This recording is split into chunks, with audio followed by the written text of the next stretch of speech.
Kasi sa mundong to, maraming nakakainis talaga.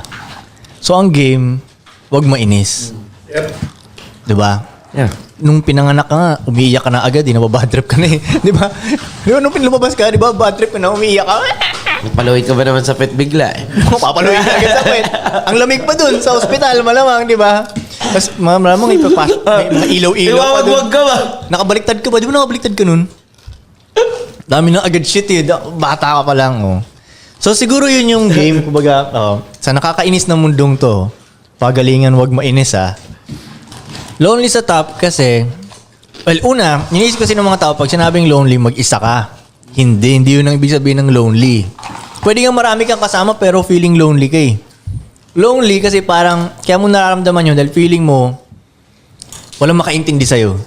Yun, hindi nila maintindihan yung pag-iisip mo, galawan mo, lifestyle mo, kung ano man. Doon ka na feeling lonely. So kahit may isang daang kasama ka pa, pero let's say ikaw lang yung naiiba doon, mafe-feel lonely ka. So maghahanap ka ngayon ng kapwa wolf mo. Let's say, di ba, nalagay ka sa isang 100 sheep, ikaw lang yung wolf. Maghahanap ka ng kapwa wolf mo.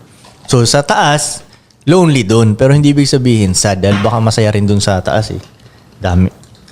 Ako baga pag nandun ka sa taas, ang dami mong pwedeng gawin eh. Mas malaya ka, magagawa mo yung gusto mo, blah, blah, blah, ganun. Kita mo lahat. Kita mo lahat. Nasa, di ba? Oo, Yeah. di ba? So, yun. So, yun yung nakakala lang ng mga tao ang loneliness about sa pagiging mag-isa. Kaya, hindi ganun yun eh. About yun sa walang makaintindi sa'yo. So, dapat kang maghanap ng mga katulad mo. Eh, ang mga hustler type beat na lalaki, yun sila yung mga madalas nagiging feeling lonely dahil yung mga pamilya nila hindi sila maintindihan, di ba? Parte yun. Yung mga friends nila. Oo, kaya nga ang magandang nangyayari, buti nga may internet talaga ngayon, tol. Nakaka-connect ka na sa ibang hustlers mo. Mas maganda lang magamit yung internet ngayon dahil may masalayin kang GC ng ganito, GC ng ganyan, mga kapwa na ano mo. Pero itatry mong baguhin yung isang kamag-anak mo or ka-family mo, di ba? Pero may nalaman kang knowledge, i-share mo sa kanya. At ba't hindi gumagana yun? Kasi sa tingin ko, tol, ang nakikita kasi talaga nila, yung dating ikaw pa. Baby boy pa din. Oo, kunyari ate mo, okay, let's say nanay mo, ang tingin niya sa'yo, baby boy lang eh. Ano ko yun, tol, na-realize ko na totoo talaga yun. Kasi di ba nung punta ko Mindanao, di ba, nakita ko ulit yung kapatid kong babae. Yung kapatid kong babae, well, hindi na bata yun eh. 30 plus na siya eh. Pero hindi ko siya makitang, dalawa na siyang anak, di ba? Sabi ko nga sa kanya, parang pinalapit ko siya, tapos parang ginunong ko yung mukha niya ba? Parang sabi ko, hindi ko talagang makita na nanay ka na. Parang baby ka pa rin sa mata ko. Baby sister mo pa rin siya. Oo, ganun ko siya makita. Pero isipin mo, napapalaki niya na yung dalawang anak niya, may pamilya na siya. Kumbaga, marunong na talaga siya ba? Pero hindi Dalawang lalaki ang ba tingin yun? ko sa kanya, hindi pa rin marunong. Nagigets mo? Yeah. Kasi nga, syempre, sa tagal lang yung magkasama nung bata Yeah, kami. yeah, Yun lang yung nakikita ko sa kanya. Parang baby pa rin siya, ganun. Parang medyo wala pa rin akong tiwala. Pero kung ilologic ko siya, tayo na marunong na yan. Tayo na nakakapagpalaki nga ng mga bata yan eh. Yun. Kaya doon ko na totoo nga yun. Kaya pala, kahit anong sabi ko rin kay nanay, ang tingin lang niya sa akin, baby boy lang, di ba? Kumbaga sa isip niya, bugoy na koy. Kumbaga sa mata niya, hindi kasi bugoy na koy, di ba? Yun ang, napatunayan ko lang na tama pala yun. Kaya parang waste of time pa eh, na mag-explain ka sa mga kamag-anak mo dahil hindi, tingin nila sa'yo baby boy lang eh. Yun lang. Ganun talaga Saka eh. iwasan niyo yung salitang lungkot. Lulungkot. Ano ba yun? Ba't ba nalulungkot ka po? Men, sa tingin ko kaya siya nalulungkot dahil mataas yung tingin niya dun sa babae masyado. Type niya talaga ako eh. Kumbaga ako, the way ko tingnan, yung babae dat malungkot, hindi kami nagkatuluyan nito. dapat baliktad, diba, tol? Oo. Dapat yung babae malungkot kasi Tsaka yung sayang Ives, hindi ko sinasabing sayang yung babae Kumbaga, sayang yung magagawa sana namin. Pero yung babae, hindi siya sayang. Diba? Kaya siya Ako ang nalungkot. nasayang niya. Kaya siya nalungkot kasi type niya yung babae. Yeah. Kaya nga eh. Wala, anak Tsaka, ni wala. Anak ni... Mang Jose. Anak ni Mang Jose. Tsaka ice cold nga daw siya, di ba? Oo, ice cold ka, tas nalulungkot. Ano yan, Koy? Parang hindi totoong ice cold din. Parang low-key ako eh. Sinasabi mo low-key ako. Ice water. Ice water. Ice candy. Ba nagbebenta yung yellow? Oo. Tingin ko kulang ka pa, magpataas ka pa ng level mo sa sarili mo, sa lahat ng bagay. Pataasin mo pa para hindi ka umabot dyan sa lungkot. Oo, Ano. imbis- Kasi tsaka- mababa pa yung tingin mo sa sarili mo eh. Mas mataas yung tingin mo dyan Hindi, sa babae. pwede nga tol, mataas naman talaga yung level niya. Yeah. Pero yung tingin niya dun sa babae. Mas mataas. Yun nga. Kailangan dumating Turo ka sa mo kasi point yung na tinuro ano mo eh. dati sa akin. Ano ba yun? Na, Sa dami nun. Okay, ako na mag-share ah. Oh. Dati, Di ko sure kung ito ba talaga yung tinuro ko Baka iba yung pagka-interpret ng Ives. dati merong isang party na, anong tawag dito, may artista dun. Party, artista dun. Oh. Tapos, alam mo dati na type ko yun. Type mo. Oo. Ano? Magkasama tayo dun? Si ano? Magkasama tayo sa Oo, party nagkasama na tayo yun? dun. Okay. Nalit nga ako nun eh. Kasi hindi ginawa ng Diyos talaga na magkita kami. Damn. Okay, So, Tapos, yun nga. Tapos sinabi mo sa akin nun na parang, yo, Ives, dapat hindi mataas yung tingin mo sa mga yun kahit artista pa siya kasi lalaki ka eh. Gets. Dapat niyan ma-absorb yun. Nalungkot ka ba, Tol, Ives? ano yun eh. Lagi nang tinatandaan yun ko eh. Every time na mararamdaman ko yung mga ganyan, yung mga pinagsasasabi niyang ganyan, na kunyari, makikita ko na tangina shit kayo na type ko to Lagi kong tinatandaan yun. Tangina. Dapat nga kahit ano eh. Gets. Wala eh. Ako yung lalaki. Kahit ano pa. Gets. Ako yun. Imbis na malungkot siya, tal, mag-upgrade na lang siya sa sarili niya, no? Minsan kasi ang mali ng ibang lalaki, tol.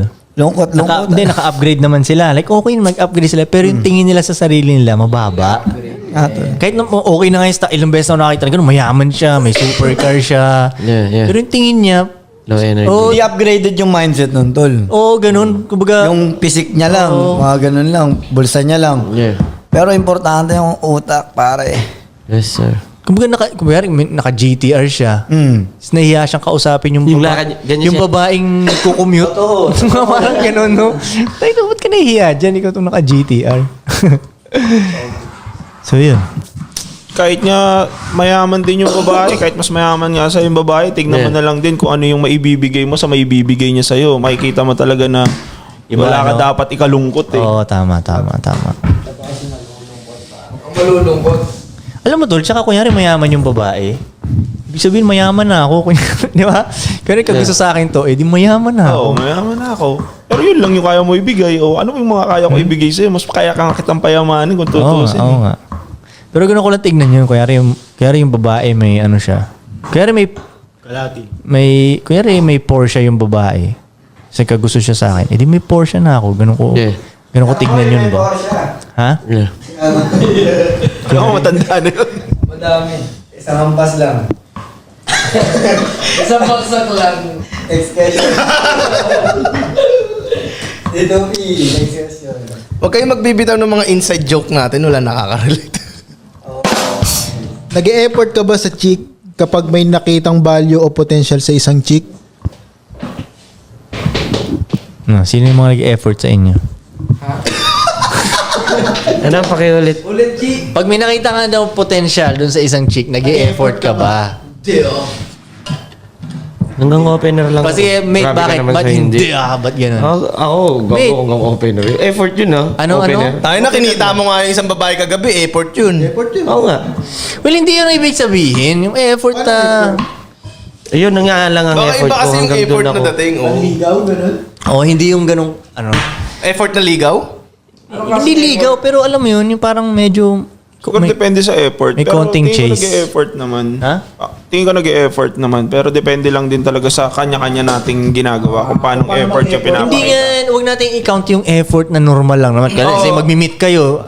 Oo nga, nag-effort ganun, pero hindi natin, huwag i-count yun. Nag-meet lang naman kayo eh.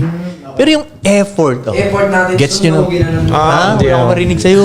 Yung effort na inatid sundo, mga ganun. Hindi, parang semi-ligaw o ganun, semi-ligaw. Nagabot ng flowers. Hindi ganun kahit. Sinuyo. Koy, Sinuyo, ganun. mukhang wala dito kasi wala kang makaintindi eh. Mukhang walang ganun dito kasi wala kang nakaintindi sa airport na gusto. Baka airport yan. Alam mo tol, minsan, kuya rin makikita ko ng potential yung chick. At sabi niya may value, di ba? Kung nakikita mo ng value yung chick. At Kung ano man ang value nun, mas malupit pa rin yung malalapag kong value sa kanya.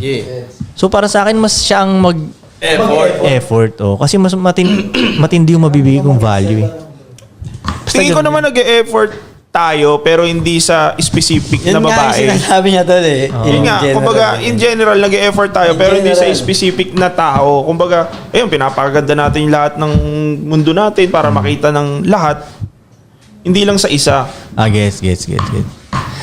May, Yun yung effort. sino ba nagtanong sa akin, tropa ko yun?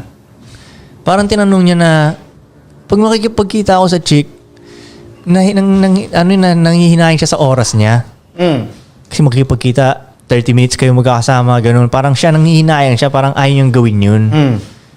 So, sabi ko sa kanya, tol, di isabay mo na lang sa mga gawain mo. Dahil kunyari magpapagupit ka, doon mo na lang papuntahin yung chick.